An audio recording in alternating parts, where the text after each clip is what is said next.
परभणी जिल्ह्यासह बोरी परिसरात डिझेल टंचाई तीव्र। पेट्रोल पंपावर शेतकऱ्यांचा मुक्काम। पेरणीच्या तोंडावर शेत मशागत खोळंबली। मर्यादित डिझेल वितरणामुळे शेतकरी संतप्त। परभणी जिल्ह्यासह बोरी परिसरात मागील अनेक दिवसांपासून डिझेलची तीव्र टंचाई निर्माण झाली असून त्याचा मोठा फटका शेतकऱ्यांना बसत आहे। सध्या खरीप हंगामाच्या पेरणीपूर्व शेत मशागतीची कामे वेगाने सुरू असताना ट्रॅक्टर, रोटावेटर आणि इतर कृषी यंत्रांसाठी डिझेलची मोठ्या प्रमाणात गरज भासत आहे। मात्र पेट्रोल पंपावर पुरेशा प्रमाणात डिझेल उपलब्ध नसल्याने शेतकऱ्यांची मोठी गैरसोय होतीये। डिझेल मिळवण्यासाठी अनेक शेतकरी 2-2 दिवस पेट्रोल पंपावर रांगेत थांबत असून काहींना तर रात्रीचा मुक्कामही करावा लागत आहे। एवढ्या प्रतीक्षेनंतरही 2000 रुपयांपेक्षा अधिक डिझेल दिलं जात नसल्याची तक्रार शेतकऱ्यांकडून करण्यात येत आहे।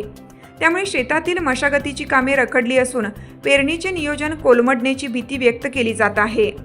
डिझेल टंचाईमुळे ट्रॅक्टर चालक, शेतमजूर तसेच कृषी व्यवसायावर अवलंबून असलेल्या अनेक घटकांनाही आर्थिक फटका बसत आहे। वेळेत मशागत न झाल्यास आगामी पेरणी उशिरा होण्याची शक्यता असल्याने शेतकऱ्यांमध्ये चिंतेचे वातावरण निर्माण झालं आहे।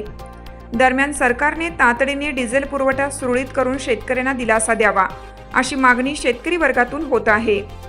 प्रशासनाने या समस्येकडे गांभीर्याने लक्ष देऊन त्वरित उपाययोजना कराव्यात, अन्यथा आंदोलनाचा इशाराही काही शेतकऱ्यांनी दिला आहे। मला रात्रंदिवस राहावं लागले, 2-2 दिवस राहण्यात आलंय। शिल्ट खाली हे खाली वापस जायला लागले इथेच पंपावर रात्रंदिवस। काय शासनाला तुम्ही काय मागणी करणार?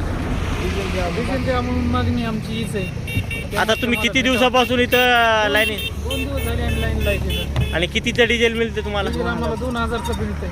आता हे सध्या तुम्ही डिझेल कशामुळे वापराय? म्हणजे शेती, ट्रॅक्टरसाठी? शेतीसाठी हां, वापर चालू